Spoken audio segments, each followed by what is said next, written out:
Lots of questions about our soil moisture conditions across the state.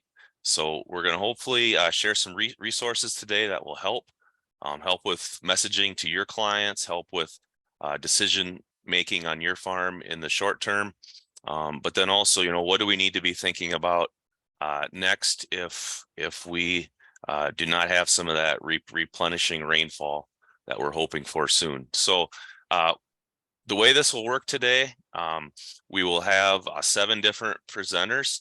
If you have any questions while we're going through the presentation, by all means, we'll stop at the end.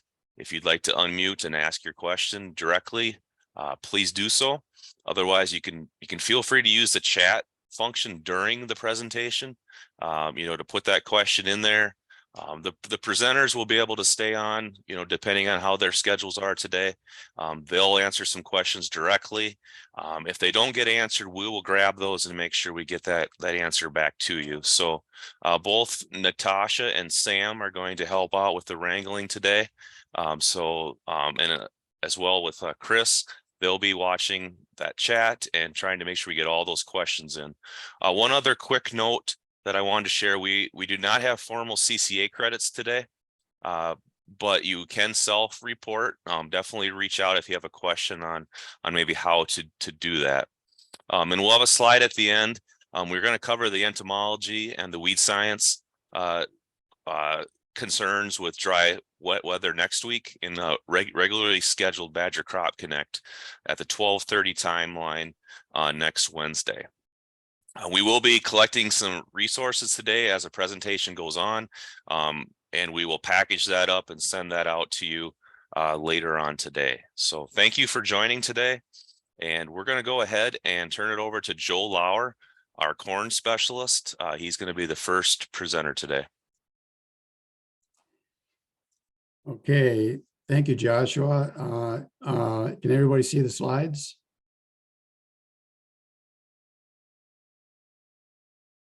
That looks good, Joe. Okay, all right, good. Good morning, everybody. What I thought I'd do today was talk a little bit about the weather we've had in some of the odd years, either too wet or too dry. And of course, this is a dry year going on right now. And the eventual performance that we saw of specifically corn yields and that sort of thing. I'm going to then talk a little bit about plant development and what's going on within the corn plant itself.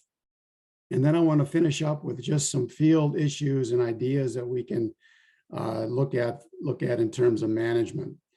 So to start off with, what I thought I'd do is just talk about the ideal and what a good year really looks like. And you know what, when we harvest crops in the Midwest, at least, what we're really doing is harvesting water. And we're either challenged by too much water in the spring, where we can have roots that don't grow very deep into the soil and don't have very much surface area.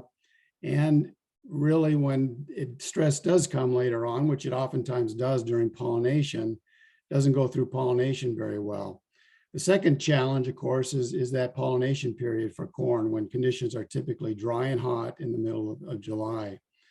So ideally, what we want to do is have a spring that's early enough for early planting, but wet enough to activate herbicides and promote good stands for uniform emergence.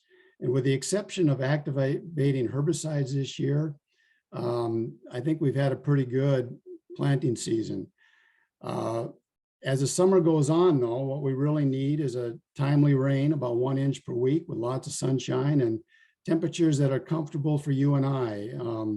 Typically low 60s in the night and about 80s during the day. And then, of course, once we get to harvest, we'd like to see kind of a later killing frost and that sort of a thing. So that's kind of the ideal that we like to see. All right, why don't you go down there? Okay. So if you look at when we've had record corn yields, and just going back through the years, we've had a few years where we've seen some tremendous jumps, 1949, 1952, 1966, and 1994. And we've had, 31 record years since 1866 when we first started collecting corn yields. But if you look at these years where we have some of these record jumps, there are some characteristics that we typically will see during those years. And one of those is that we typically have a mild moisture stress or mini drought as we go through the month of June. But these are some of the characteristics. We have earlier than normal planting. We have adequate spring soil moisture to activate herbicides. We have this mini drought. And then at some point during the season, reporters often report that development is typically ahead of normal. There's a fall killing frost that's typically at the end of September and into October, and then we have dry harvest conditions. But I want to concentrate here on this mini drought that occurs. And one of the things that happened when I first started at the University of Wisconsin in 1994 was that year, I was only 3 months into the job, and here comes June, and I think I had every TV station in my office interviewing me about the drought we were having. And I wasn't all that concerned at that time because if you do get rain, oftentimes that crop will recover and do just fine. And 1994 went on to be a record year. And it was one of those jumps in yield that we rarely see. We've only seen it 4 times over the last 156 years. But it was one of those years where we typically saw a record jump. So if we look at what's been going on this year so far, many of you have seen these charts that I put out periodically. If you look at precipitation, this is a cumulative 30-year normal, and this is what we've accumulated this year, this smaller line here. And we've really only crossed the line, if you will, recently, once we got into the June period. It has been dry, but as you drive around the state, we've gone to all of our locations. We have 14 locations where we grow corn around the state, and every location really looks good right now. And so there's adequate moisture out there, especially if you were able to get in a fairly timely manner and get that crop up and growing. Because right now, what the plant is doing is basically following that waterfront down and putting on a lot of roots. We have had some exceptionally high temperatures for a few periods during this time. This week, we're kind of back to a little more seasonable kinds of temperatures. But those high temperatures can oftentimes interact with the water demand on that plant and the available soil water holding capacity that's there. But we're really right on target for growing degree accumulation as well as for various planting dates. If you look at our models here, we're typically hitting the marks in terms of the different vegetative stages that we typically would see for corn. So in general, we're not in too bad a shape as far as the overall pattern that we've seen up to this point. Now, if you look at what's been happening, so this data is, again, some charts that I put together, again, periodically. What I do with this chart is I take all the data that we've got from April 1 to, in this case, I think it was yesterday, June 8th. And I'm just doing this for one location, Arlington, but it kind of represents a little bit, I think, of what's kind of going on in the area. It's certainly not a statewide integrated map, but it kind of gives a sense of what's going on, at least at the Arlington location. And what I did here is I took 60 years of data and calculated a normal, which is this green line right here. This is what the normal GDU accumulation is. And this is what years that were 1 standard deviation warmer, and this is where years that were 1 standard deviation cooler. And you can see which years those were over on the right-hand side here. But this heavy black line is what we're seeing for 2023 right now. And you can see we're a little above, we're a little warmer than normal at this point in time, but it's certainly not as warm as some of the more odd years that we've had through time, at least at Arlington. For example, 1988 is, I gotta get rid of this thing here. 1988 is, oh, it's not, yeah, 1988 is this orange line right here. And that was kind of the mother of all drought years in that particular year. So what I wanted, and the point I want to make is that we're not that odd yet as far as the growing season is concerned for GDU accumulation. Okay, now when we look at precipitation, again, we have the normal for the entire growing season as this blue line here. And then what I did is I took all the odd years from April 1 to June 8th and looked at one standard deviation, wetter or drier. This would be wetter up here and this would be drier down here. And we've seen just a steadily in 2023, just a steadily downhill decrease in terms of precipitation accumulation compared to some of the more odder years that we've had at Arlington. But again, we're not that far from the normal, if you will, yet. 1988, again, was kind of one of these really dry years, and that's sitting right down in here in terms of where we are up to this period. But we can have years that were started out real dry, but ended up actually kind of fairly wet.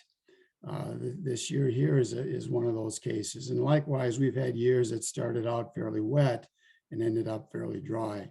So I think it's really early in the game, if you will, in terms of kind of where we're sitting at this point. And again, as you drive around the state, there isn't a lot of stress that's going on with the corn crop at this time. Okay, so now just want to switch now to, well, just to finish that up, there are just a couple of examples. I mentioned 1994, where we ended up with a record year. There were a couple of other years that we experienced. 2005 was one of the driest years we had up until, let me just back up here. 2005 was one of those real dry years through the early development. We didn't get a lot of rain until July 18th. And I remember standing out in the field in August, being able to look over the corn crop in August. Usually I'm tall, but I'm not that tall where I can see over the entire corn crop of a field. And it was a real short crop, but 2005 was a record year. The same thing happened, the exact same thing happened in 2012, where we had rains come July 18th, and yet that was considered a drought year. And yet we still had 120 bushel yield levels. And at Arlington, where we've got soils with fairly high water holding capacity, we still produced 204 bushels per acre. But that year was characterized as being one of those early planted years where we had the crop basically developing a lot earlier. And when July 18th came, it was right in the middle of pollination. And so we had a lot of pollination issues that occurred that year. But that's just some of the extremes that we can experience. Both those years, 2005 and 2012, where rains came on the exact same day, July 18th. One was a record year, the other was what was considered a drought year. So that's just some examples of how the plants kind of adapted a little bit. As far as plant development is concerned, right now, I think these mini droughts that go on during the month of June are actually a good thing, because what that allows is the plants to grow their root system down into the ground and follow that waterfront as that soil dries out. Roots can grow corn roots can grow 5 to 7 feet down into the ground. And by having a lot of that soil there or water there, it'll continue to grow and follow that waterfront. The challenge becomes when we have these 90+ degree days where the plant just can't keep up with growing into that waterfront. And like a week like today, the plants are going to be able to catch up, get their roots down into that waterfront, and probably be just fine. One of the things that corn roots will not do is they will not grow into dry soil. So anything that, like say you plant into a dry soil, oftentimes those roots will not grow into that dry soil, and then you might have some real problems. The other thing to think about especially if you have irrigation, is that, let the plants this time of year, let the plants tell you what's going on out there. If you start to see this leaf rolling that goes on in the afternoon, you're probably okay. But as that leaf rolling becomes earlier and earlier during the day, that means those plants are undergoing stress, and it may be worthwhile to think about getting that irrigator out.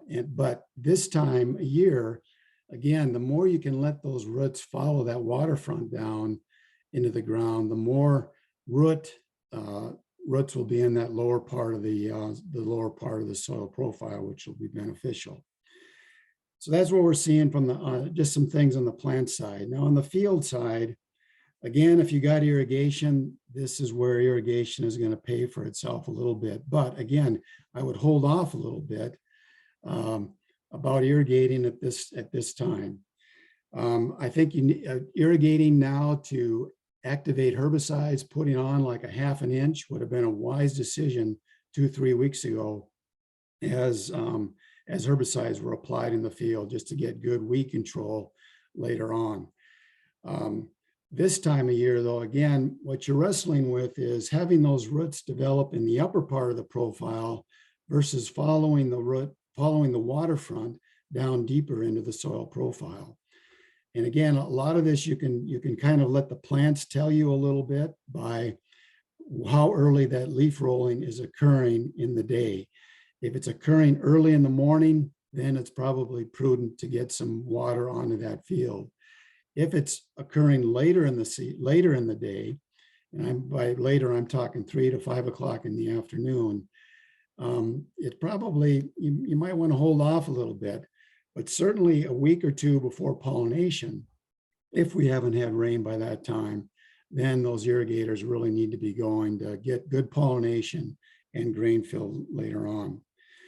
The other thing to watch for as far as some of these fields is that, as far as tillage is concerned, whenever you do a lot of tillage, you'll get a lot of water evaporation that's going to occur in those upper layers of the soil where that seed is placed. And that can oftentimes prevent germination. And so fields that were tilled a lot, followed by a lot of secondary tillage, can be somewhat susceptible to that. Although we should know that by now, because we know how well the plants emerge. And again, for a lot of our plots around the state, emergence has been really excellent. The second thing I want to say about some of the field issues is the use of cover crops. Cover crops, when you use cover crops, you're taking on a tremendous risk, and this is one of those years where you're going to see that. Cover crops use a lot of water, and really the use of cover crops is going to depend on when the kill date occurred, because the later that kill date occurred, the more water that was used by those cover crops, and you can have issues at germination when you plant the seed, but more importantly, later on at pollination. So watch those fields that have had cover crops applied and used during this past winter, because those are going to be fields that are likely going to have some of the first symptoms of water stress as we move into pollination. Finally, I'd just like to have people remember that do not revenge harvest if this drought continues. In 2012, we had a lot of growers go out and cut corn for silage even before pollination. And this is not really a good thing. First of all, the crop is wetter than you think. And second, we really don't know what the pollination was going to be like for a lot of those fields. These transgenic crops that are available nowadays, especially the BT corn borer trait, are very efficient at water use. And so hold off until the pollination period has gone by, and then look at making the decision to harvest that field for silage. And again, in 2012, there was what I call just a lot of revenge harvesting going on. And I think it was just too early at that time. I think the key right now is patience. And there's not a lot that can be done if you're just looking at rain-fed conditions. If you got irrigation, there are more options.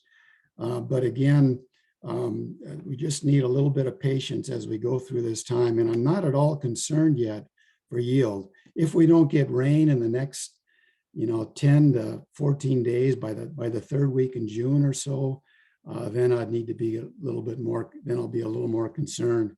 The other thing too is if we have some really high temperatures that don't allow the corn crop to basically catch up with that waterfront deeper into the soil profile. So those are some of my thoughts that I'm seeing right now. Again, all the plots that we planted around the state look really good at this point, and hopefully we'll get some rain to alleviate some of these drought conditions later on. So with that, I'll stop. I see I'm at time. I don't know if we want to do questions, Josh, or move on to the next speaker. All right. Thank you, Joe, for getting us kicked off. And we'll let Shawn get on here. And if there is a question or two for Joe, we'll take those live now. Otherwise, go ahead and go use that chat function.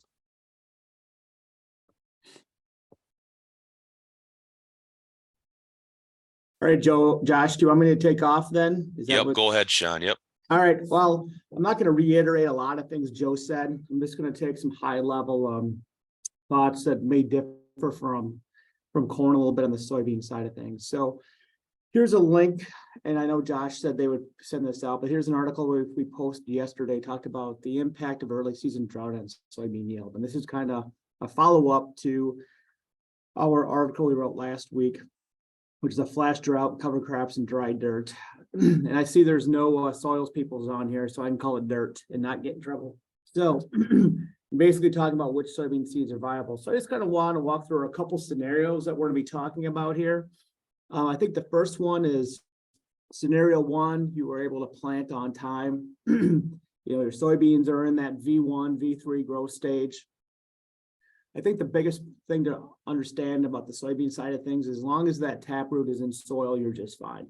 Like Joe, I'm not at all concerned. Soybean can suffer through some relatively dry conditions up to about R1 and even past R1. We would rather have it dry out there so it would mitigate some challenges that we would have with white mold. Now Damon's on here and he can talk to the disease aspect of things. But if you think about it, a soybean will put on a new trifoliate roughly every 4 days with the range of temperatures that we're looking at right now. And also, if you look at how a soybean crop grows and develops, roughly by the time it starts flowering, it's only put on roughly 15% of its total biomass. So we're sitting here in a normal year that we've only put on less than about 10% of our total biomass. So again, on the soybean side of things, there's not a tremendous amount of moisture, water needs for that crop quite yet. Once we get into that R2, R3 growth stage, right here where we see this rapid increase in biomass accumulation, that's when we're more likely to have a challenge with water impacting soybean yield. And again, I think the biggest thing we remember, and we try to talk to farmers about this, is the most critical period for drought in soybean is that seed fill period. So roughly R4 on. So we're talking August into early September. Now that farmers are tending to plant a later maturity group bean, we see seed fill still finishing off in that first 10 days in September. So if I had to throw some calendar dates out there, I'd roughly say August 7th through September 7th. There's the time frame where we need most of our precipitation and our rainfall to be able to produce that seed. We plant early, you get the effective node number out there, which will lead to increased pod number and seed per unit area. But again, at this point, I don't see any challenges as long as you were able to get that seed established and that root is in moisture. Because like Joe had said earlier, if you're trying to plant right now, and I'll talk about that here in a little bit, so maybe I'll just pause. I think scenario 2 is, if you haven't heard it already, and I don't want to steal some of Damon's thunder, so I'll talk more about on the nutrient side of things. Because roots will not be developing in this dry layer, and if farmers are going into a no-till situation, we might see some nutrient deficiency just occurring because our nutrients are stratified in a no-till situation, and the taproot is down 6-8 inches, so there may not be some of the nutrients. So you're going to hear a big push, oh, you need to apply magical fairy dust number 7, and they'll do some, alleviate drought conditions. I wouldn't really be investing in the market and what we're doing right now. I think once we get some rainfall, we get some new roots established in the upper 6 inches, some root hairs developed, all of those nutrient deficiencies are going to disappear. Or if it doesn't rain, we're all shafted anyhow. So it doesn't really matter to go out and apply any more money. So I really wouldn't worry about that.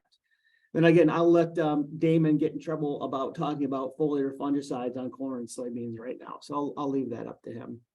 I think the next scenario that we're going to be looking at is going out and planting. I know Josh was talking about this a little bit earlier.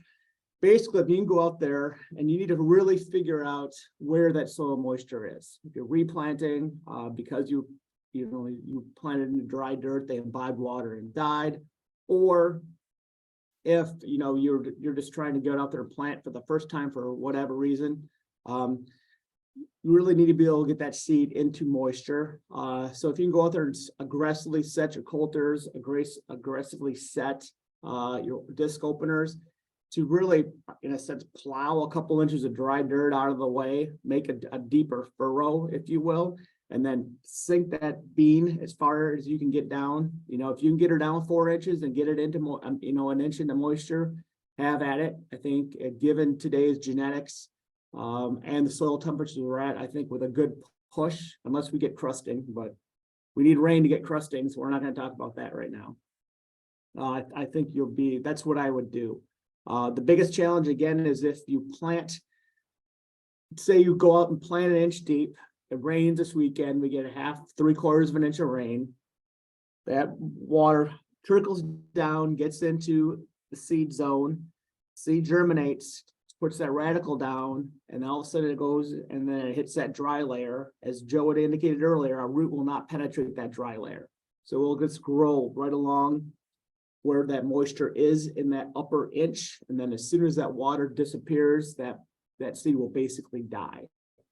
So if you're not able to get it into that barrier zone between where it's wet, dry, wet, depending how deep or thick that dry zone is, will really dictate what we're looking at in terms of whether or not that seed that you plant today will survive or not. So just think about that when you're out making decisions. And then lastly, scenario 5, and this, I'll probably get sued by Disney, but we don't talk about scenario 5. So with that, I'm going to pause and see if there's any specific questions for me, but all this information is on coolbean.info, and Josh and the group will send it out. So with that, Josh, the floor is yours. Thanks a lot, Shawn. Shawn, I forgot to introduce Shawn, our soybean and small grain specialist, but is there a question or two for Shawn while we're transitioning over to Marta, our forage specialist? So any of you that don't have kids would understand that we don't talk about Bruno was the reference I was talking about there for the Disney show. So anyway, if you have kids, you would have got that one. Check out the read. There's more than just info in those always. Thanks, Shawn. You bet. See ya. And then if you have any other questions, use the chat feature. We'll be watching that as we go through the day here and get those questions to the right specialist. So Marta Kohmann is our new forage specialist, and her title is a little longer than that. But we welcome her today to talk a little bit about some forages and where are we at on our inventories at this part of the year. So go ahead, Marta. All right, thank you. You guys can see my slides. Looks good. All right, sounds good. I wanted to start this presentation talking a little bit about, let me see if I can, yeah. So at what point are we in terms of the drought monitoring in the state? This slide here is showing a map of Wisconsin, and this was earlier this week. So all the yellow parts of the map show the weather is a little bit dry. So just so we're all familiar with how that scale is set up, the yellow color is abnormally dry. It's not a drought yet. But when we look at the map, earlier today, I think I got this image. Now there are a couple of areas that are developing a little bit of a drought. So in the same token, I was trying to get an idea of what is the precipitation forecast for the next 7 days. And again, this map here is showing the forecast for precipitation that was showing earlier this week in inches.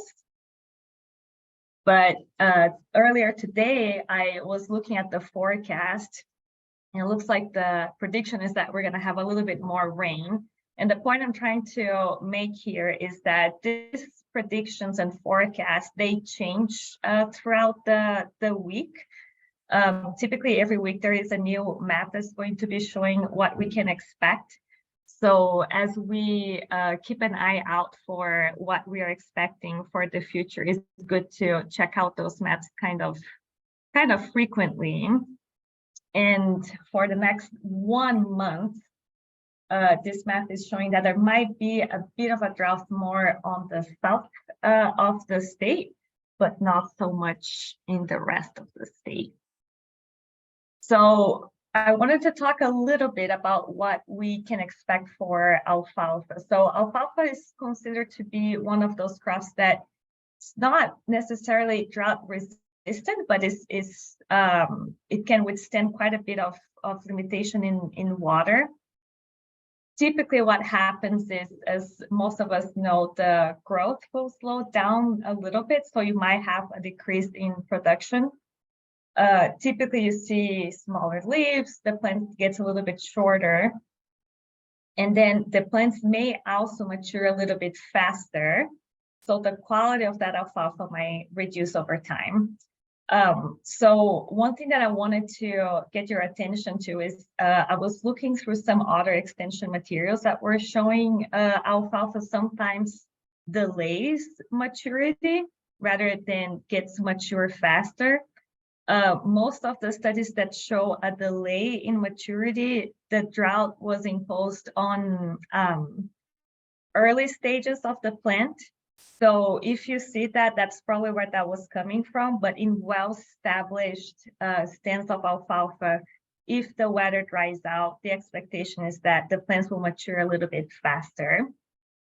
So as we are looking at how the weather is gonna be in the next couple of weeks or so, for the short term, one thing to keep in mind is that if you've had enough growth, it might be a good idea to harvest and bale, but you may want to test it to make sure that the quality is adequate. And if you did not have enough growth since the last harvest, you may want to wait a little bit because it might not be enough biomass that will make it worth it to harvest.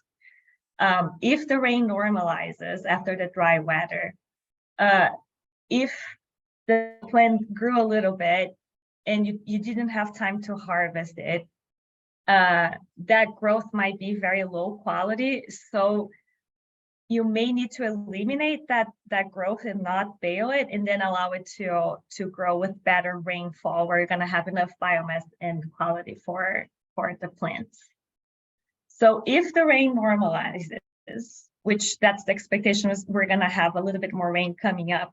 Typically, because alfalfa has so much very deep root growth throughout the soil, the expectation is that they will recover and start regrowing. So if the weather dries up and it evolves to drought, then it might be a good idea to start thinking whether or not you have enough hay and haylage stored. And if you have some stands that are a lot older, where you're already thinking that the establishment is not great, you may want to look for alternative forages. So in that sense, one thing that I wanted to show very quickly is this is the US drought monitor map for the entire country. So again, all the parts that are yellow, those are showing dry weather, not necessarily drought. And the areas that are kind of like a peach, orange, red color, those are areas that are showing drought. So when we cross this map with the alfalfa hay production, so you're going to see on this map on the right that this reddish areas here, they are marking the areas that are under some level of drought in the state. So not dry weather, but actually drought. And then in dark green are areas that are major hay areas, and in light green areas that have minor hay areas.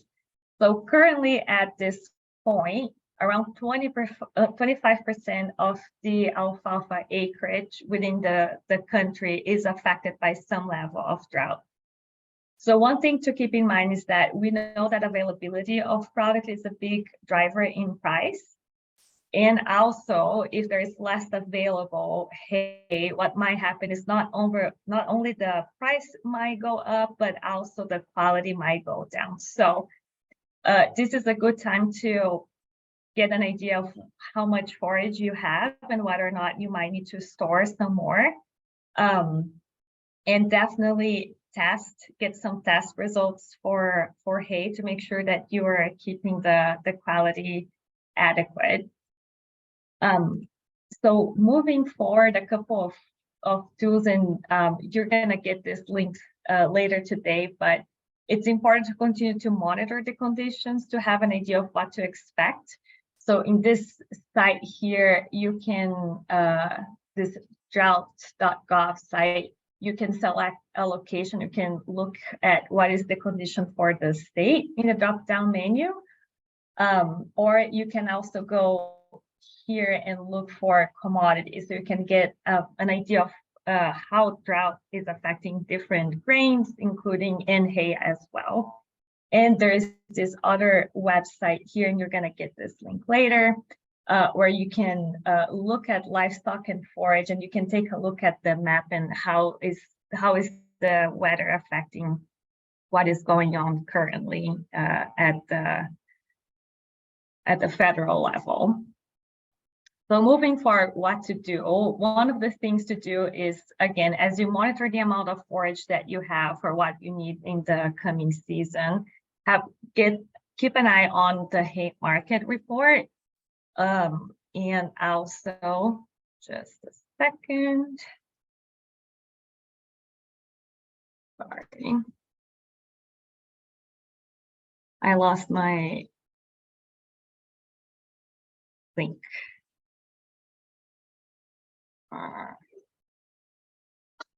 Which link would you like, Marta? We can probably find it. I think my problem is my presentation mode. Oh, okay. Is it advancing now? Okay, thank you. Also, there are some tools available, and you're going to get these links to calculate hay prices. And if you're looking for alternative forage crops, so this table here comes from the first link where there is showing plant date, maturity date, yield, crude protein, and relative forage value for a lot of different alternative forages. And more specifically, if you're looking to the warm season grasses, there is this other publication here, and you're going to get this link for the annual warm season, so sorghum, Sudan grass, and hybrids. That has some good information if that's the route that you like to go. Now, if you are grazing, there is this really good publication from UGA. There is also some alternatives for dealing with drier weather. So the expectation is also as the weather gets a little bit drier, the pasture will likely reduce growth a little bit. So some of the things that you can do is, again, try to reduce a little bit of the grazing pressure on your pasture. So reduce the stocking rate either by increasing the area that the animals are grazing or reducing the number of animals that you have if you're looking to selling animals.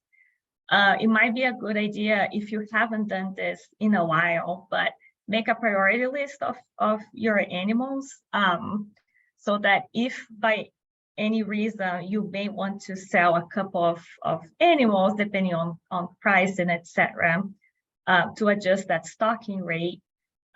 It's good to have an idea of which animals have been successful in getting pregnant and weaning those calves, or if you have older animals that you may have on the list to remove from your group.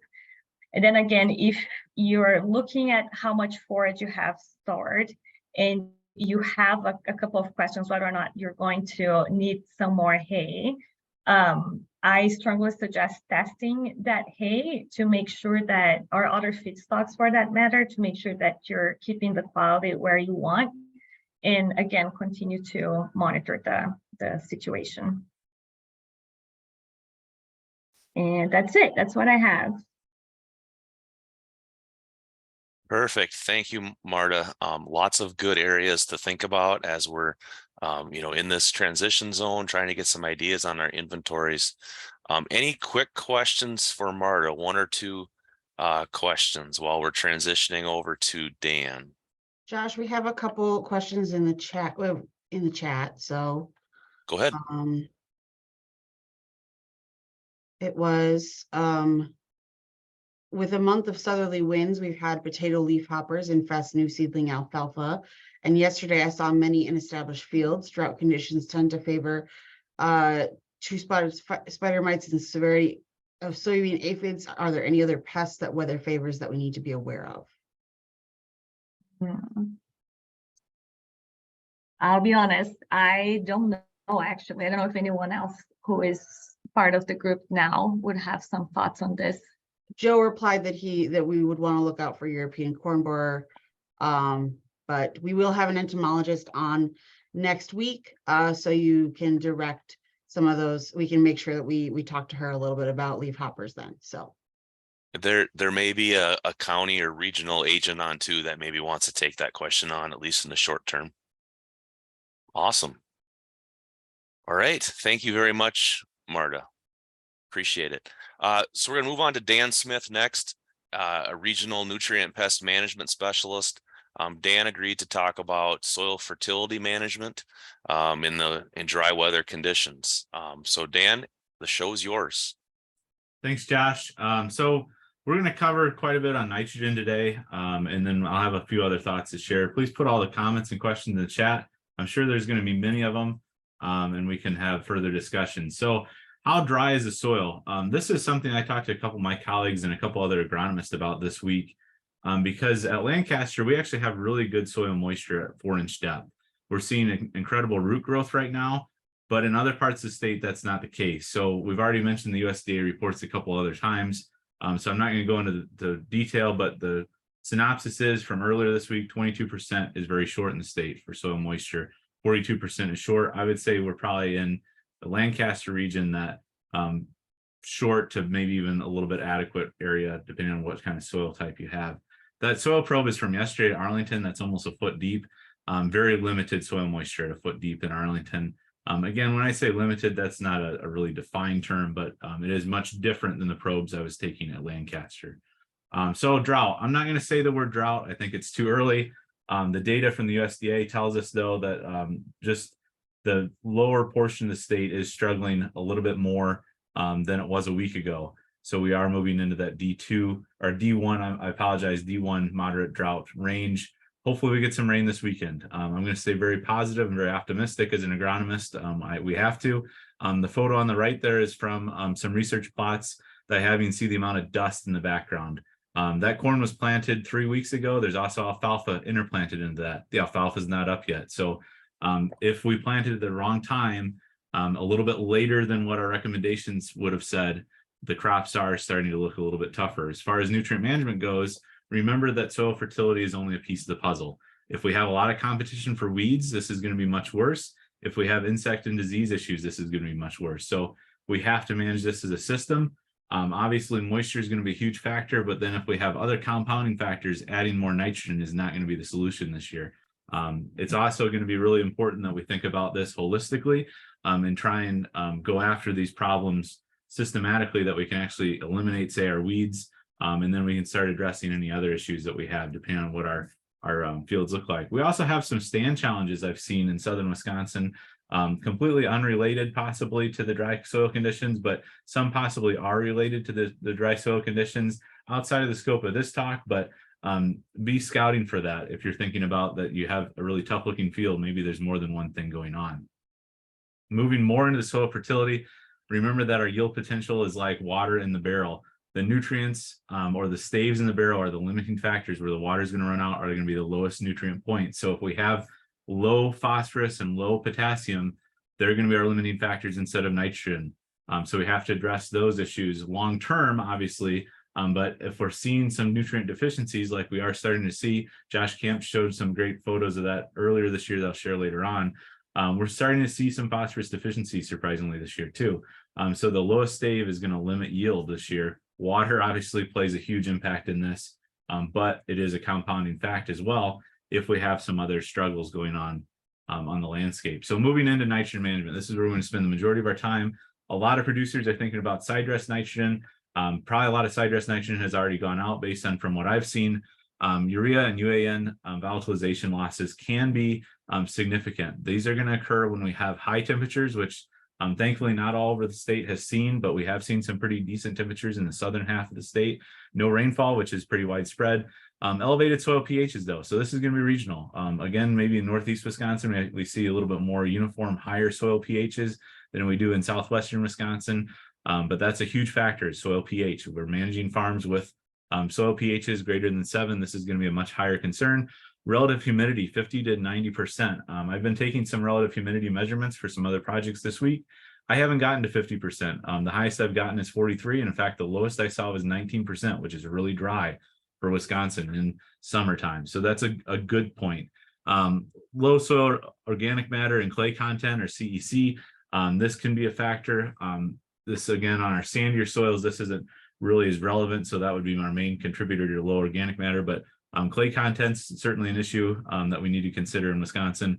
And then surface residue. So if these are no-till or high surface residue management systems like our planting green cover crop systems are, that's a huge factor in volatilization loss as well. But how significant are these? So we turn to the textbooks, the Soil Fertility and Fertilizer book by Havlin, and we can see some more data. And there's Wisconsin data by Dr. Bundy that also backs this up. That research was done in southern Wisconsin back in the 80s.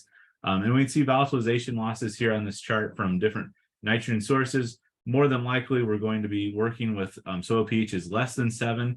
So that's going to be our factor. We're going to use the top half of this chart. And then we're more than likely going to be broadcasting either urea or UAN. We can also be incorporating UAN solution, which I'll talk about in the very next slide. That would be a way to go. I know it's much more popular in the I states where our fields are flatter and the equipment's a little bit easier to use. But if we have an area where we're not seeing rainfall within 7 days, we can see volatilization losses from UAN and urea solutions from 2 to 40%. Think back to those factors on the last slide, pH, residue, that type of thing. Typically, we say in Wisconsin, volatilization losses from UAN or urea sources are going to be about 20% on an average year. So how can we improve upon this and reduce these losses? Losses about 20%. From surface applications without an incorporation factor. So an incorporation factor would be tillage, a row cultivation, rainfall, or irrigation event. Now, do we use an urease inhibitor? This is a very common recommendation that I would support, but we still have to have rainfall occur. So the urease inhibitor is only delaying the amount of time that we have between the surface application and a rain event. It's not necessary with an incorporated UAN solution. So if we are using a coulter mechanism to put in a stream of UAN solution, then we do not need to use this in that type of system. And remember that there's low probability of this increasing yield. However, if this is all of our nitrogen going on side dress in different systems, sometimes we'll do that, we are going to have a yield factor to contend with. But again, the research in Wisconsin says that this has a low probability of increasing yield just because typically that nitrogen does not volatilize to an extreme level, like that 40% level in Wisconsin. Main thing is consider delaying application. It'd be really good, since rain is predicted for quite a bit of the state this weekend. It'd be good to apply this today and tomorrow, and then have that rain incorporate our nitrogen fertilizers. Applications have been researched in Wisconsin up to V9. I know there's a lot of people that push this with the different technology with high clearance equipment later than that. However, our research says that all of our nitrogen can go on up to V9 and see no significant decrease in yield.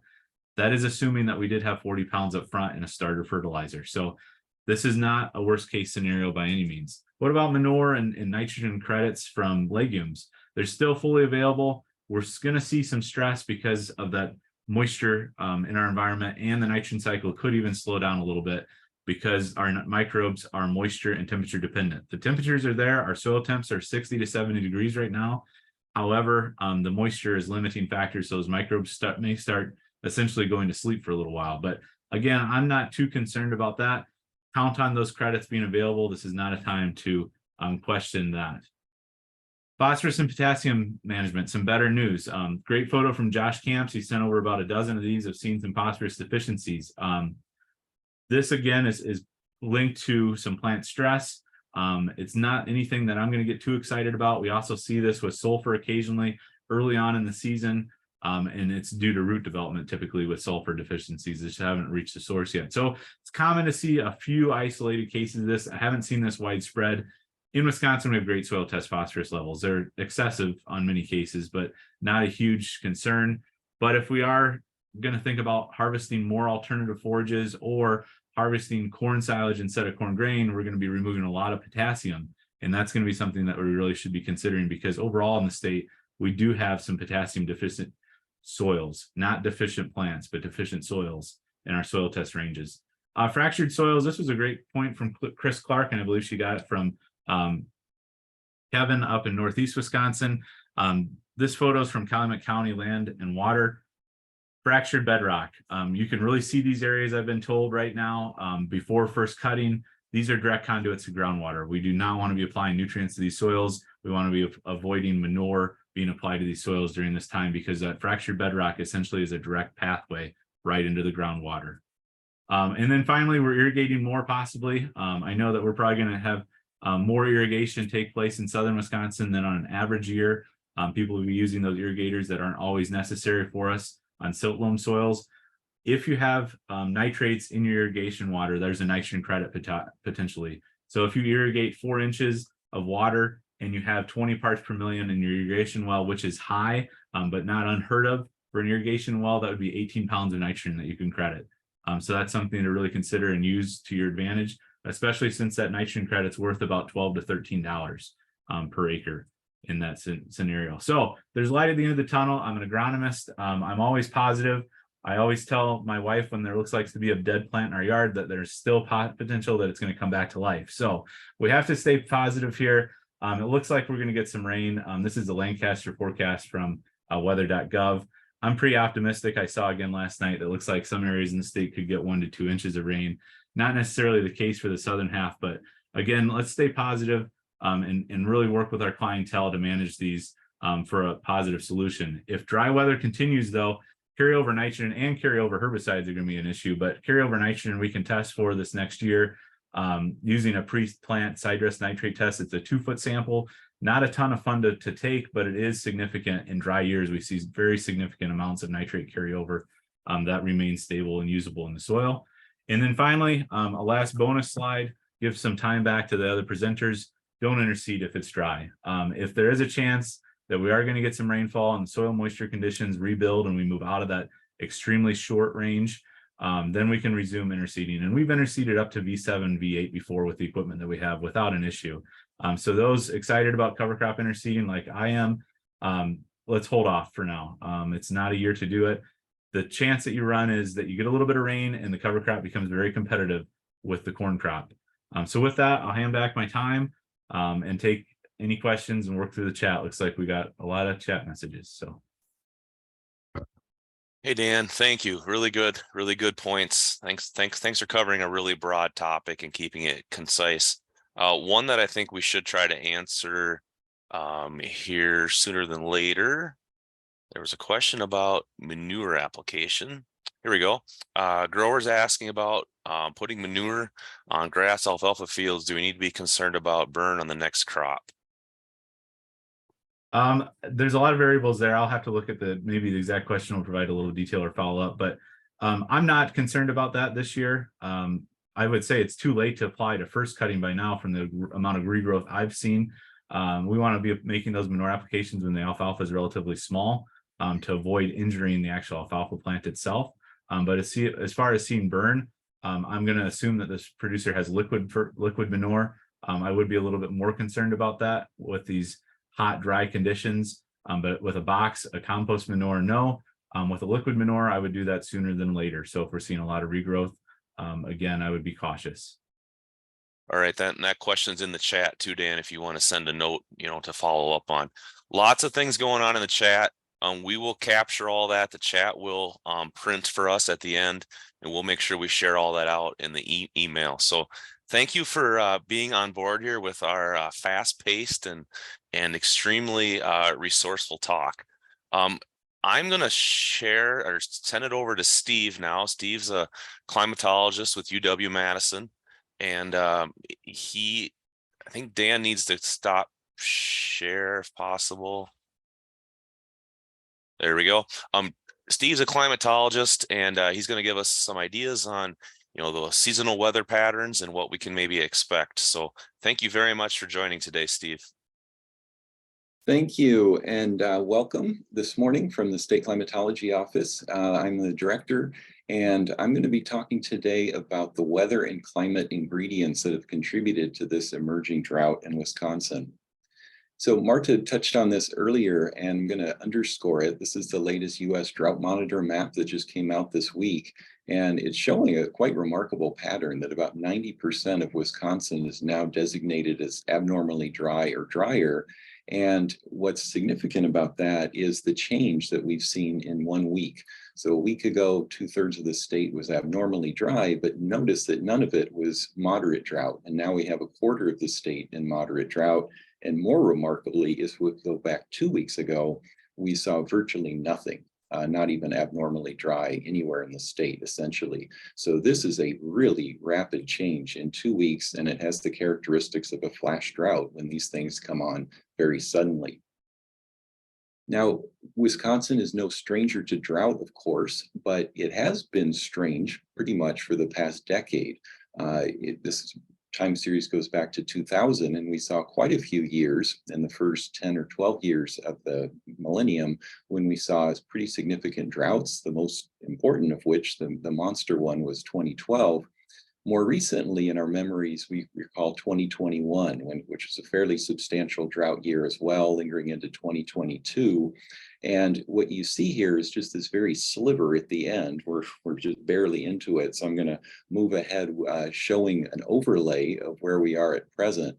It's pretty interesting that we're up to D0 abnormally dry or drier at a comparable level to where we were in 2021. But fortunately, we're nowhere near as high in the D1 moderate drought category as we were a couple years ago. So if we're lucky and the rains hit at the right time, we'll avoid that scenario. The culprit for all of this and the extremely dry conditions we've seen recently has been an unusual atmospheric circulation pattern. And it's been situated not in the US, but actually anchored over Canada. This map is coming from courtesy of Brian Brettschneider, who's a climatologist in Alaska. And what it's showing is the May circulation departure from normal. This is showing a big dome of high pressure over central Canada with clockwise winds circulating around it. And what it means is that it's drawing down this dry Canadian air pretty consistently, a lot of northeasterly, easterly flow in Wisconsin the past month. And with it, not coincidentally, is bringing the smoke and forest fires from Quebec into the northeastern quadrant of the country.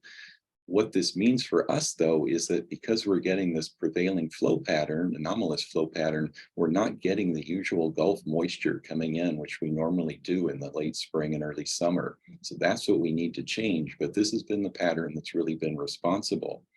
And so it's cut off a lot of our rainfall, but it's also contributed contributed to very dry air, very low humidity, as we've just heard. As a measure of this, an indicator of this, Brian also produced this interesting map showing for May of this year, the solar energy ranking. So how much solar energy was reaching the surface for going back to 1940. And this map is showing the rank of this May compared to all the other Mays in the record. The yellow areas being the sunniest May, indicative of very dry air. The brown and the oranges indicating still quite sunny conditions and low humidity and so forth. And you see Wisconsin is right in the thick of it.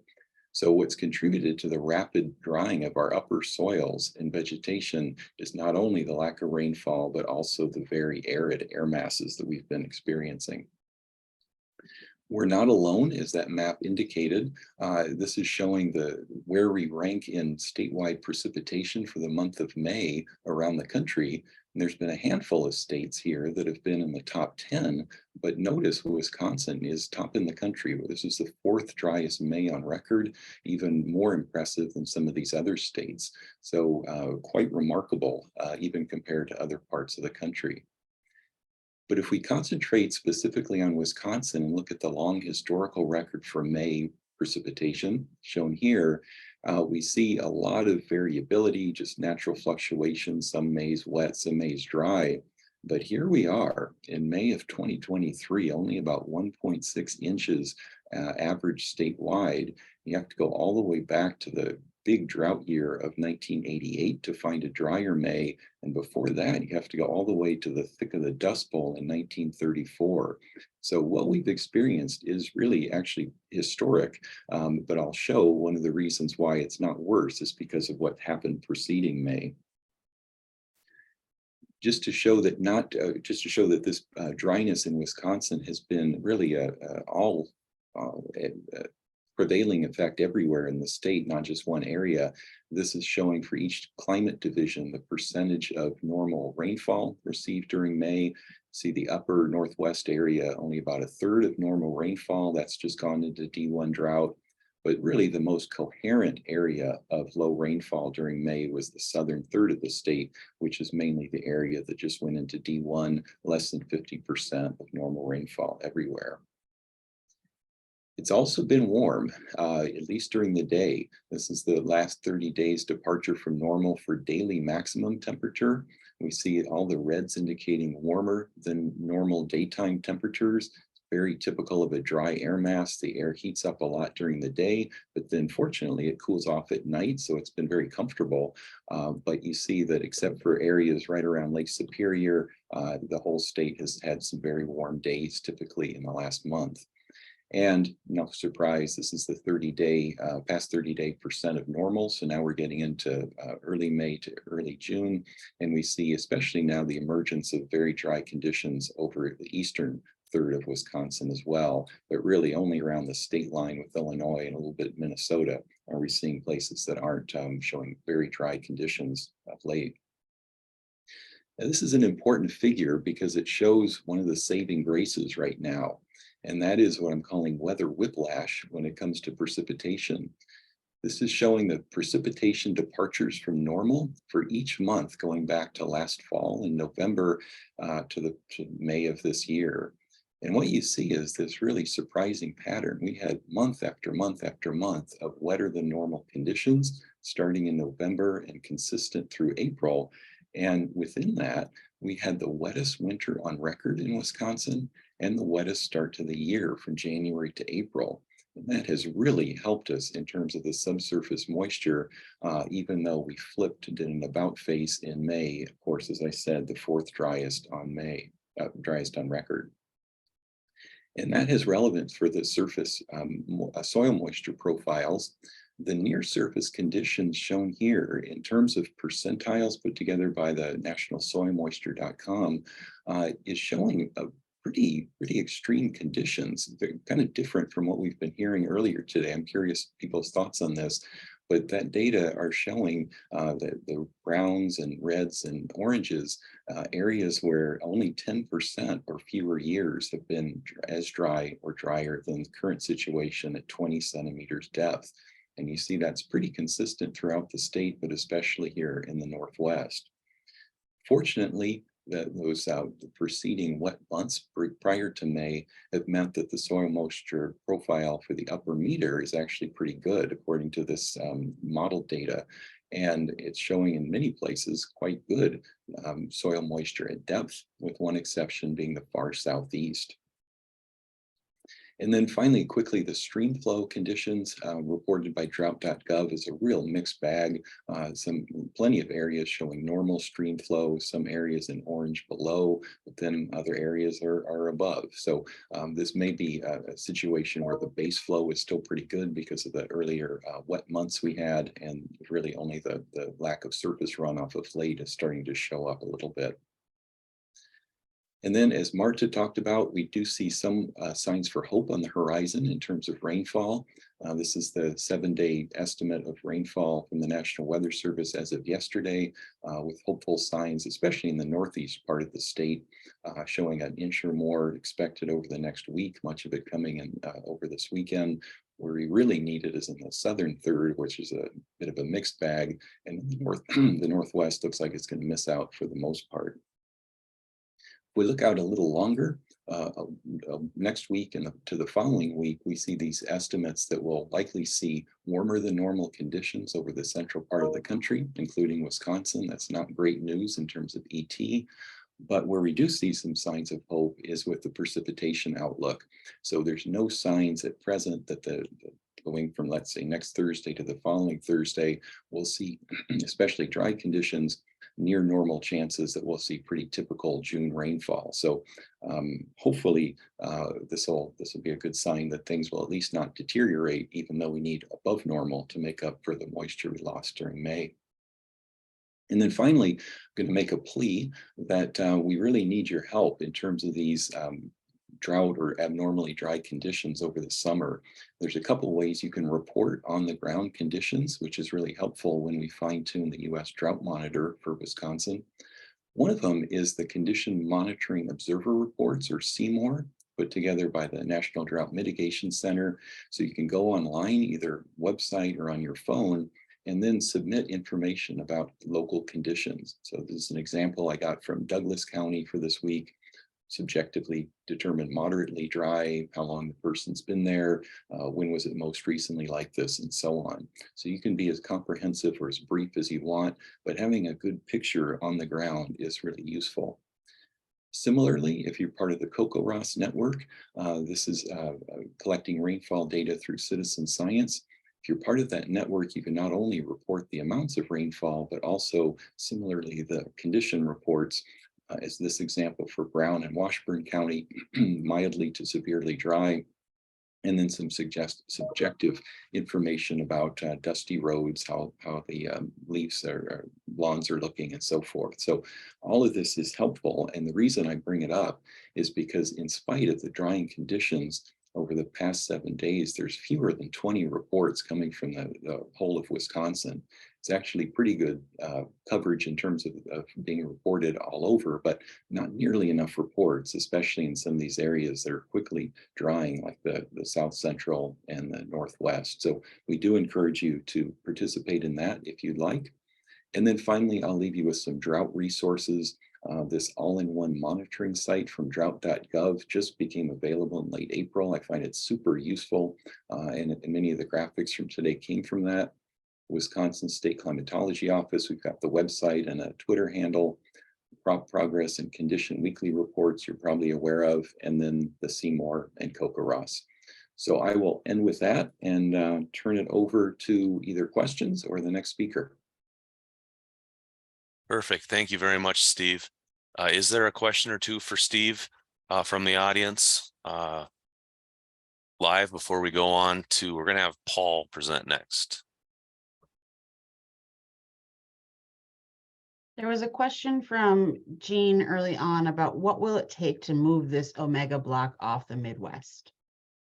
Well, these omega blocks, they do form periodically. And in fact, 1994, we heard in the first talk being so dry early on, and I recall that being a big omega block. And then it broke down. As we heard from Joe, it broke down in June and everything got much better and turned out to be a bumper crop.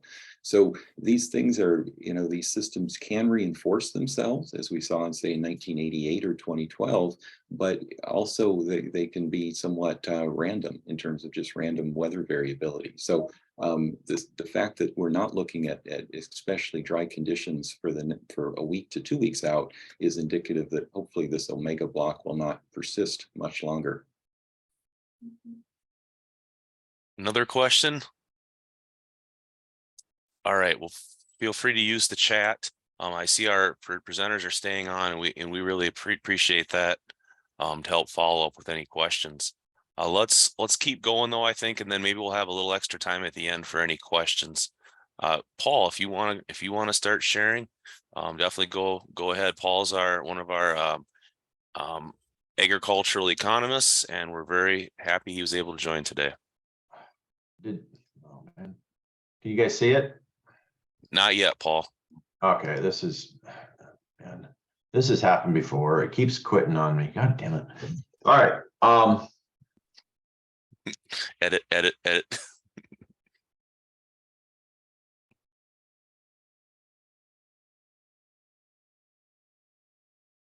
You're fine, Paul. We're on time. I know you were coming from other things. We all are, so no worries. It's not there yet though. Do you want to try and send the slides by email to one of us and see if that works?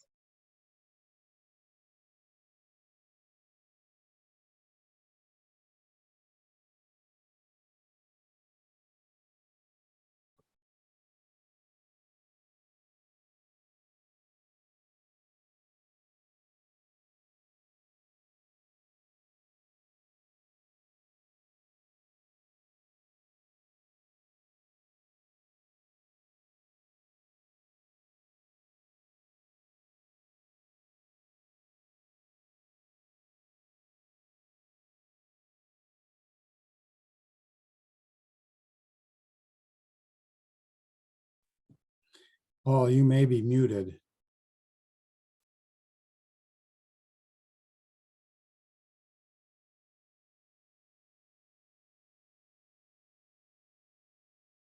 Yeah, thanks, Joe. Paul re-entered. I think he froze. It kicks me out. I did a big national or state presentation at the DNR, and the same thing happened. It doesn't like Zoom doesn't like me when I run PowerPoint. I sent the files to you, Josh? Did they get there? Let me quick look. Yeah, and then hopefully that works. Otherwise, I'll do it without slides.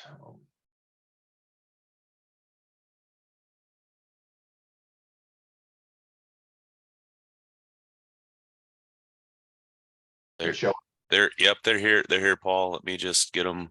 Perfect. Then I'll just be patient.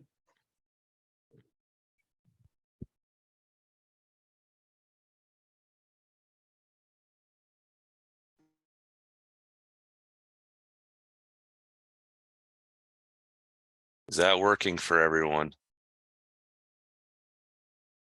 Yep, looks good. But we kind of lost Paul again, didn't we?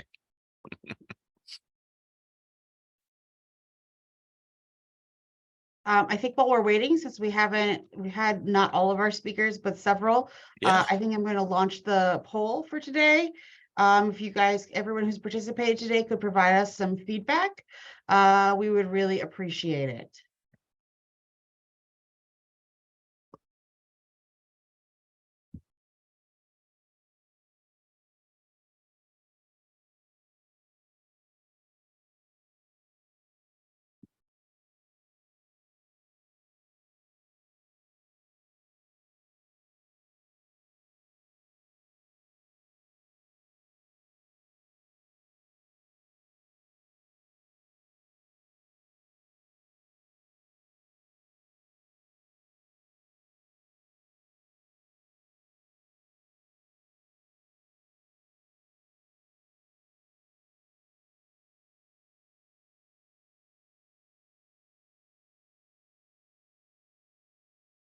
Thank you all so much for filling this out. We really value your feedback.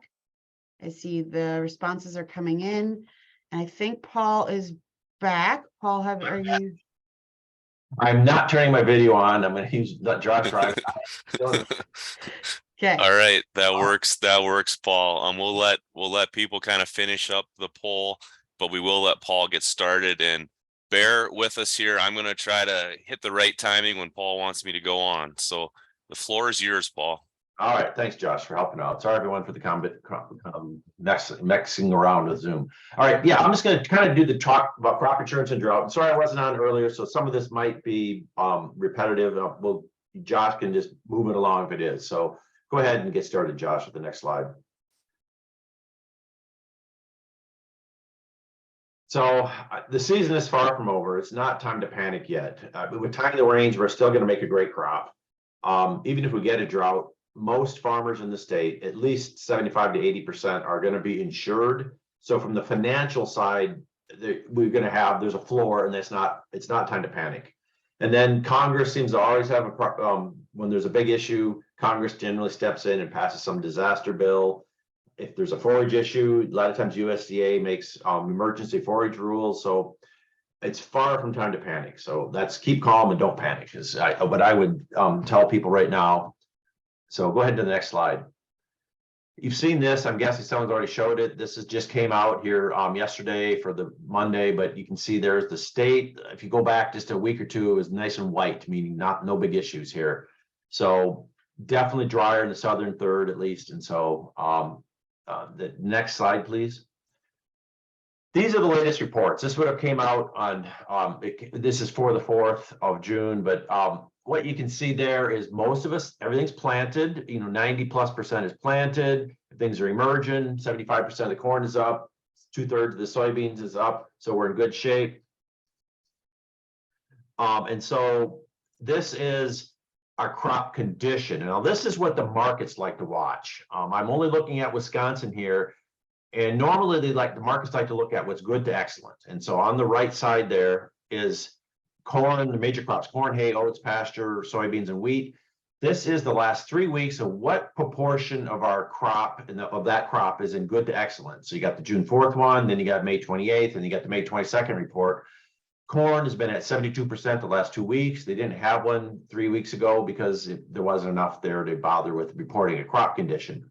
Hay has been hanging around there in that upper 70s. Oats is in the it's doing fine in the mid to upper 80s, etc.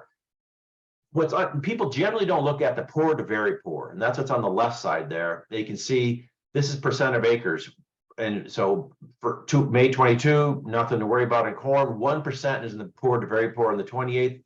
This last report on Monday, it's up to 4% of the acres. Hay is 5% of the acres. Oats, pastures at 7%. And so you can kind of see, okay, there's a few people having trouble. It's poor to very poor is a small percentage point. So go ahead and go to the next slide, Josh. This is the last 5 years of these, so the whole season. This is the good to excellent. So the top one is corn, the bottom one is soybeans. And I put in by hard code where we are in 2023 so far. The two reports for corn, the top there, 72% is in good to excellent condition. There's 2023 relative to last several years. 2019 was a mess at the beginning. That's the real wet year. And we're a little behind other years, but it's nothing out of ordinary yet. Soybeans down there at the bottom, we've only got one report there. It's at the 69% is in good to excellent condition. So we're doing all right yet. We're not in trouble yet by any means. We're a little below average maybe, but we're definitely not in panic mode yet. Next slide, please. These are the soil moisture conditions, and Steve has done a real good job explaining all this stuff. You can get the maps and everything. And but you can see here, I'm going to the far right side there. These are the regional ones across there at the bottom, across the bottom there. Topsoil and subsoil moisture. What percent of the soil is in topsoil is very short or adequate or surplus. You can see it's gone up a bunch. Went from 10% last year or last week to 22% this year of the topsoil being very short. Subsoil is a little bit lower. 4% was very short. Now it's up to 13. So you can kind of see These are all concerning, definitely so. But do we have a panic time? No.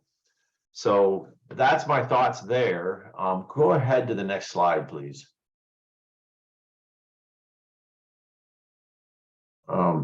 So now we'll talk about crop insurance. And so this is sort of the first tool farmers have to deal with sort of the yield uncertainty that comes from weather is crop insurance. And so what you see here is participation rates over the last several years, and it goes up through 2021. We don't have I'll explain 2022 in a bit. In 2023, we don't have the data yet. The acreage reports aren't due till July. And so you can see for the last several years, that's where I get this 75 to 80% of Wisconsin corn and soybean acres are insured. This is the farmer's first tool. It deals with the financial risk of bad weather, both wet or dry. So we're in good shape on that. And so we've been creeping up slowly, but most of these people, there's a lot of farmers very experienced with using crop insurance. It's been this in that 70-80%, 75 to 80% for a decade in general. Next slide, please. Now, this is the programs that are out there. And this is a slide I use in my undergraduate class to explain all the options for crop insurance, just for corn and beans here. The other ones have some of these options as well. You've got individual yield and revenue or area wide, the county level. Do you want to do yield? Do you want to do revenue? Do you want to do harvest price exclusion? There's all these options here. And it's just, you get your little matrix here and it's like, oh my God, this is overwhelming. You got catastrophic, you got whole farm coverage. Next slide, please. This is where all the action is right here. It's all in revenue protection. There was a few people playing in the yield protection world and a few people in the revenue protection with the harvest price exclusion. Go to the next slide, please. This is in terms of acres. Of all the insured acres, what program are they in? It's 90+% are in the revenue protection. So are there a lot of options for farmers? Yes. Are they used? Most of them are not used. Most of the acres are in this revenue protection program. A few people are in that yield protection. So that's where everyone focuses when they talk about these policies and stuff, is revenue protection. So my goal today is to kind of talk about revenue protection, on how it works for this potential for a drought issue. The one thing that a lot of people don't understand with revenue protection, there's this other version of it called RPE, revenue. It should say HPE up there on the top. So revenue protection versus revenue protection with the harvest price exclusion. This figure is the only one I've been able to find. It's got the last, it's for 2017, but the dark green part, it means you buy the traditional revenue protection policy. In southern Wisconsin, that's what you do. Everyone buys the full coverage. It's called the full price election. But there are people that buy this harvest price exclusion. So I want to make sure farmers understand the difference, and crop consultants, whoever else works with them, the difference between RP and RP with the harvest price exclusion. People in these, we'll call these further away from Chicago parts of the country, are more and more of them buy this harvest price exclusion. If local prices are less tied to the Chicago Mercantile Exchange prices, they tend to find a little more value to the HPE, the revenue protection with the harvest price exclusion, because it's a way for them to reduce the cost of their premiums.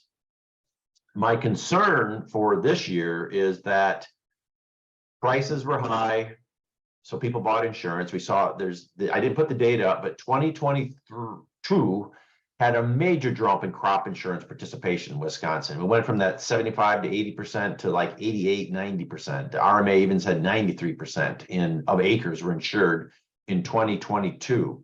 A major jump, add 10+ percentage points. So there's a whole bunch of new people playing in crop insurance in the state potentially. Don't know for 2023. And one of the things that sticker shock, oh my God, look how expensive this is. What's one way to cut their cost of insurance is to buy this RP HPE. So instead of $25 an acre, you're going to spend, $18 an acre or something like that. And they might have done that. And so I don't know. And you can see that north, central, and central part of the upper 2/3 of the state, there's a lot of participation in this RP HPE. And so, I want to kind of make sure people understand the difference between that and how it might play out if we get a drought. So next slide, please. So the way revenue protection works is there's an initial price guarantee. For this year, for corn, it's $5.91 a bushel. For soybean, it's $13.76. These are based off of the Chicago trade prices back in February for the harvest time futures. So if the price goes down, which we've seen already, the price is down because of different things going on globally and, locally or, nationally. So let's say 591, 1376, if the price goes down, the guarantees that farmer has, the revenue protection, revenue guarantees are constant. This is what both policies work the same way. So if you got, $800 an acre guaranteed, you still got $800 guaranteed, no matter what happens if the price goes down. If the price goes up, like let's say we get a major drought and and right now 591 would be awesome, but if because the price is much lower now, if this drought does develop broad spectrum, we get a jack up where prices go back to $6, $7, something weird like that. The revenue protection guarantee goes up. They use the new higher price to update your guarantee, how many dollars per acre are guaranteed. That doesn't happen for the harvest price exclusion. They are still going to be using 591 to calculate the revenue guarantee, or 1376. And so that's the risk with harvest price exclusion, is you don't get this updating of your guarantee if prices go up. So the way I explain it is with revenue protection, not with RP, HPE, just with revenue protection, farmers will have the grain or the money to buy grain at harvest time prices to satisfy any forward or futures contracts they have. I always think of livestock are a forward contract. You got to feed them. You got to deliver the grain. And that's why RP costs more, because it has this updating of your guarantee if prices go up. Whereas RP, HPE, why is it cheaper? Because if the price goes up, your guarantee does not go up. And so the only other thing is that we talk about this in a per acre and stuff like that level. Everything works at the unit level. So I just go through an example here. So like, let's say you got a farm with 180 bushel per acre average yield. You've got 200 acres. You got that 591 a bushel, and you pick the most common coverage level of 75%. Those 200 acres, your revenue guarantee is $159,000, almost $160,000. That's at 591. So you get $160,000, take your yield times the actual harvest price. That's how you're going to see your actual revenue. If there's a gap, you're going to get paid. That guarantee, if the price of corn goes up to $650 or something like that, that guarantee is going to go up. It won't be $160,000. It'll go up to whatever the new higher price implies. That's what RP does for you. And that's why you have the grain or the money to buy grain at harvest time prices to satisfy your forward contracts. So next slide, please. So I go through the examples here of, going to that same 180 bushel, 75% coverage level. And just to keep things nice and round, I don't use 591. I use 5, and say the price was $5, it goes up to 6 or it goes down to 4. And you kind of work through the math here. So like if you bought the yield protection, you'll get $175. Well, let me slow down. So you got a base price of $5. You get your guarantees for your yield protection and your revenue protection. And then let's say you actually get 100 bushels per acre is all. So your average is 180. You've locked in 135 with your 75% coverage level. Your actual yield is only 100. So you've got a loss, 35 bushels per acre due to drought, we'll say. You pay the first 25% of losses, that's your deductible, but then everything below that 135 is covered. And so you can see that $5 per bushel initial price, you use that to calculate your losses. 35 bushels are short, you're going to get $175 an acre. Harvest price, so now revenue protection. What if the price goes down? Let's say it goes down to 4. You calculate your actual revenue, your guarantees stay the same. You're going to need both your harvest price exclusion and your revenue protection. Both of them are going to pay the same, $275 an acre. You got low yield and low price. You're going to max out your payments. Your revenues are way down. But what happens if the price goes up? And that's my concern for this year. We get a drought nationally, and so the prices go back up way above our 591. Revenue protection guarantee goes up. It uses the new higher price. In this case, I use 6, and so your guarantee goes from 675, it goes up to 810. You calculate your losses, you're going to get a 210 returns. You got a 35 bushel per acre loss. Your revenue actually has some gain because the prices went up, so you get your actual revenue goes up with the price increase.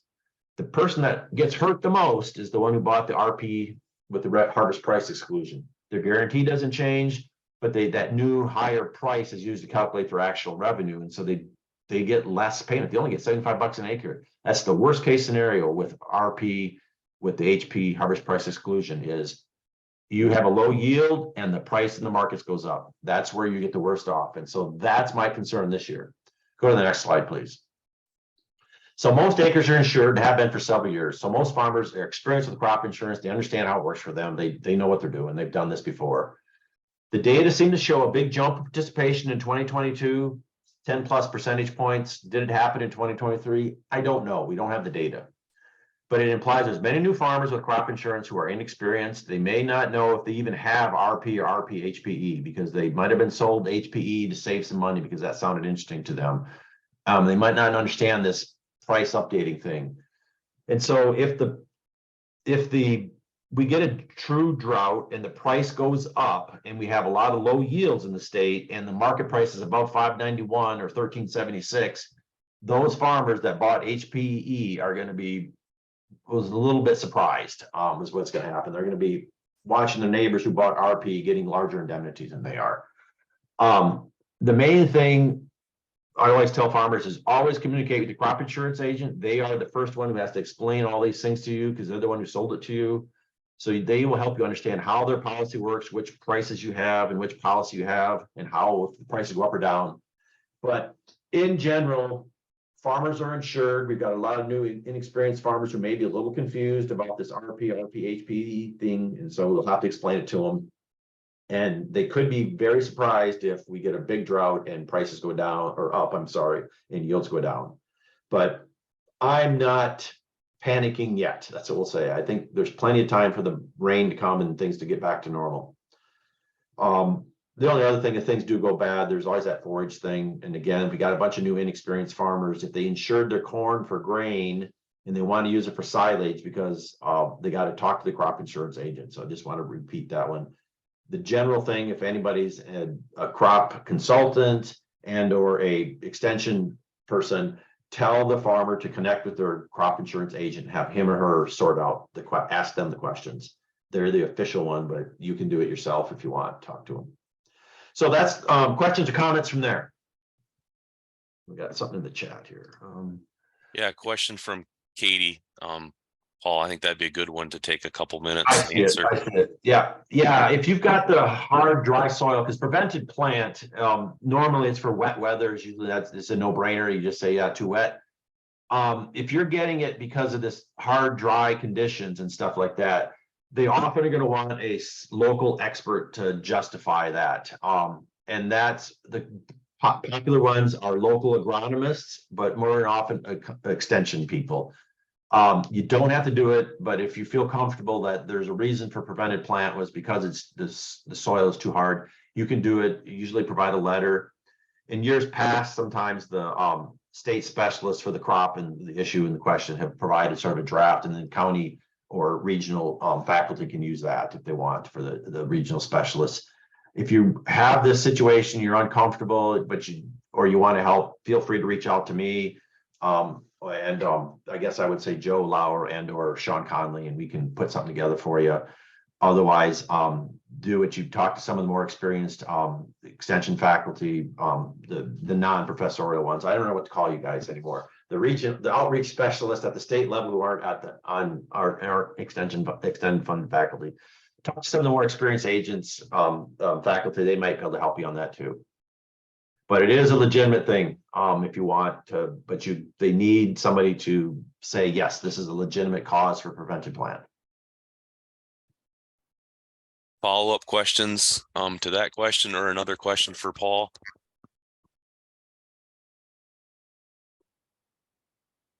Okay, thank you, Paul. You're welcome. If there's a couple questions by chat, hopefully you could maybe stay on a minute. I'm on. Perfect. And we're going to transition to our last speaker, former extension fame here. Gene Schriefer has decided to join us, state FSA director. So thank you very much, Gene, for giving us the perspective on the program side today. If you have a presentation, you can share it. If you're just going to visit with us, that's wonderful too.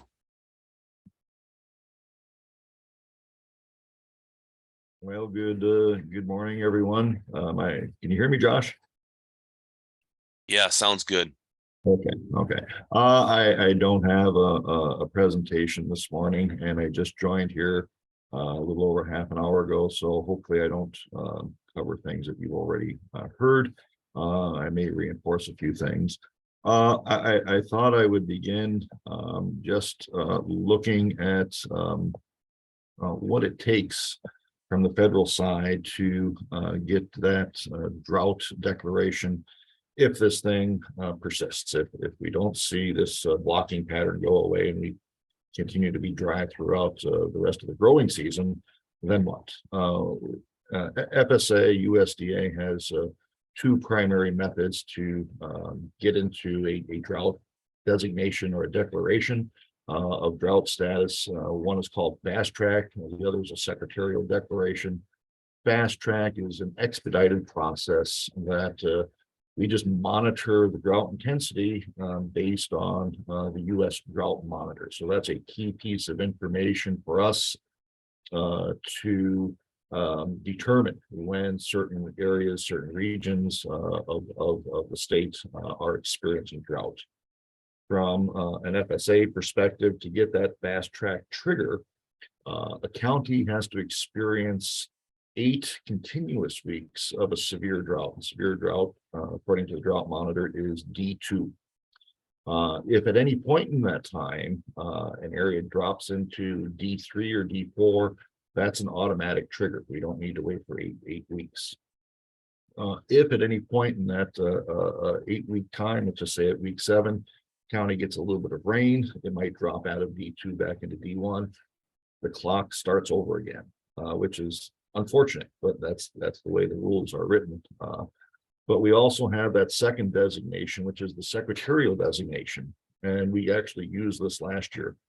In the secretarial designation, we're receiving input from farmers. We can get a request from the governor, from the Secretary of Agriculture, any of the tribes, county boards, state emergency boards can request a secretarial designation to the state office, to the state FSA office.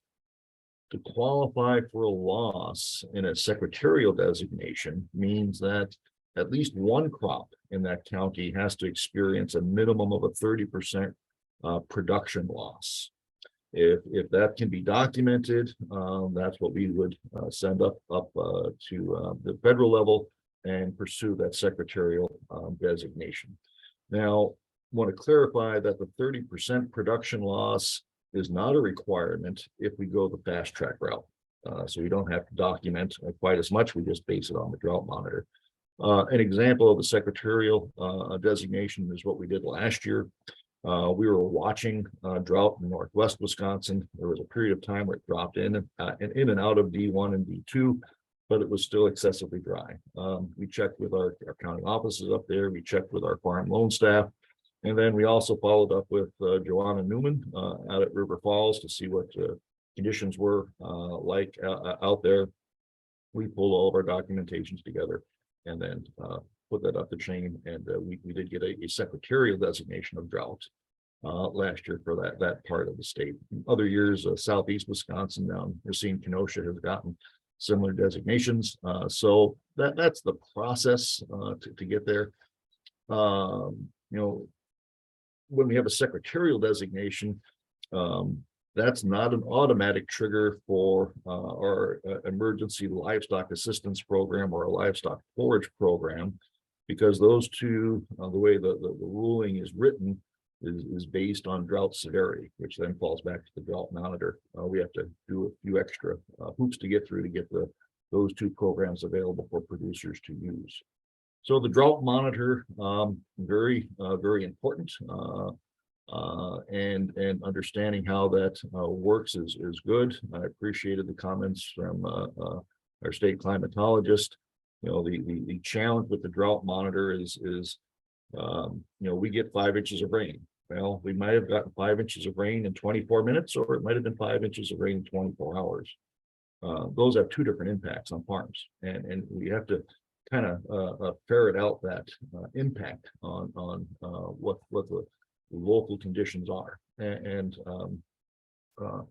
it is important that we build out that network of reporters that can contribute data into the Drought Monitor. And Steve put in the link for the Condition Monitoring Observer Report System. that we can all participate. And the more participation we get, the more accurate those maps are going to become. If we do get a declaration of drought, if we're out here 8 weeks, or if we unfortunately drop into D3 or D4, then what? With that declaration, a variety of emergency programs through USDA, through the Farm Service Agency, become available. Many are focused more on the livestock side than necessarily the cropping side, but we have some cropping provisions as well. The primary one that we've used in the past has been the livestock forage program. And if you've suffered a grazing loss or loss of a plant seeded specifically for grazing, we can help recover some of those costs to enable you to buy feed and sustain your livestock operation. One we don't use very often here in Wisconsin is the livestock indemnity program. These are for livestock deaths in excess of what we think of normal mortality caused by eligible loss, which is adverse weather. And that can be, usually don't lose animals from drought, but we might lose it from heat stress, which may be associated with drought. Now, this one is a little bit harder to prove that the loss was weather related, often having a vet that is inspected the animals that have died to determine the cause is very helpful because we have to ferret out, is this weather related or is this just simply lower levels of management? More often, we've had these claims after winter time and not necessarily in the summertime with severe or cold weather or big conditions. One of the last big uses of this was Winter Storm Atlas that hit the Western Dakotas here about 7-8 years ago. The Emergency Livestock Assistance Program, or ELAP, is another important cog in this toolbox that we've got. Local offices often refer to it as the honeybee program, but it is an emergency livestock assistance program. It doesn't pay for feed because we cover that with the livestock forage program. But if a producer is forced into transporting water that he normally would not have to because of drought, we can help defray some of those costs.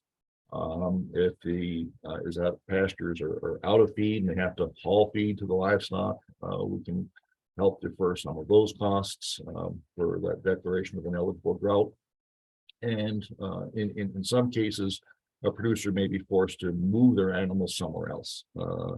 In a lot of the western range states, they'll truck livestock several hundred miles to places where they're, excuse me, where there may be more forage available. And again, we're not going to pay the entire cost, but we will help defray some of those costs in order to keep that producer going, hopefully to a period of drought that recedes and we get back to a little bit more normal weather pattern.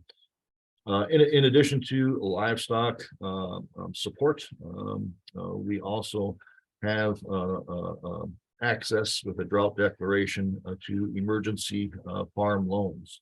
So the emergency loans, again, may help in purchasing feed so that the producer can get to the next season and hopefully get back on their feet. And that they are loans, they're not grants, but they're at a favorable interest rate that again keeps that producer in business. And the other one for current FSA borrowers is called the disaster set aside. And basically we defer your payment for a year, and we will add a year at the end of your loan so that you wouldn't have to make that payment in this year when we're experiencing severe drought. If there's damage to land, we can also help with the emergency conservation program. This is used more often when we're in drought and we experience fires. Often fences will be taken out by the fire, and there's a large cost in having to refence an entire property. But we can also use the ECP for emergency water and getting sources of water to our livestock. More frequently, we see uses of the ECP when we have flooding events. Again, that's taken out infrastructure for our farming operations. Paul talked about crop insurance, which is through the risk management agency. Not all crops are covered by RMA or crop insurance. FSA has something called the Non-Insured Disaster Assistance Program. We refer to it as the NAT program. And we cover pretty much every other crop that was grown for feed or for commodity crops for sale. And it's basic catastrophic insurance where the productivity losses are 50% or greater. The 2018 Farm Bill did enable producers to buy up a higher level of insurance. So it is a little bit better than it was when it was first unveiled. And we are seeing a lot more participation in that across Wisconsin. And we're always trying to refine that and make it more user-friendly so that more producers can participate in it and, again, avoid those catastrophic losses that might occur according to drought. If we get into the situation, you will see a declaration. We worked with the county offices to make producers in those areas aware of it. If you're a producer or if you're a crop consultant, keeping the county office informed of what's going on is also very helpful, and getting those determinations made. So let me see if I can put it in chat here, if I can find my link. If you'd like to get an overview of all of those, I'll just drop that link in the chat here. Yep, and we'll share out all the resources afterwards too, Gene.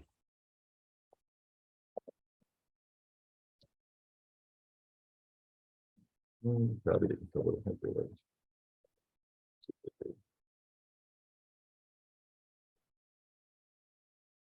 There we go.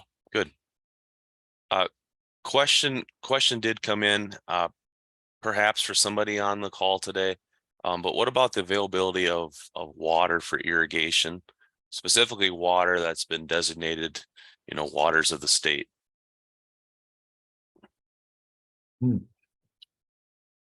Good question, Alex. That sounds more of a regulatory issue. That would be maybe a DNR or county conservation department, not necessarily through FSA. If there was a cost associated with that, that's where FSA would come into play. But as far as we don't try very hard not to step on state toes, and who's the regulatory authority involved with it.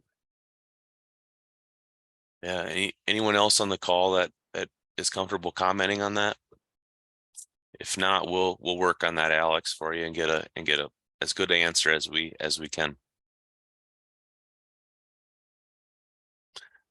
Questions for Gene direct. Otherwise, I'm going to ask if Sam would put up the last slide, and then just open it back up for the presenters that are still on. If there's any questions that anyone has in the audience they haven't asked yet, please feel free. Use this time if you would like. We're going to hang around as educators and take any questions, but we did want to just make note that we are going to be touching on the insect side and the disease side, the weed side next week, and then we do have a disease talk coming up here shortly from Dr. Damon Smith. So we are going to be covering those issues as well with the current weather conditions at that time. So I guess that's what we have today for the formal program. Thank you for filling out the evaluation. Thank you for joining us today on kind of short notice. Hopefully you were able to pull a couple of resources that'll help with either your own decision making on your farm or with your clients. And again, please feel free to unmute, ask a question at this point. Use the chat a little bit more if you want to ask a question that way. Otherwise, enjoy the nice day, and we'll see you again next week.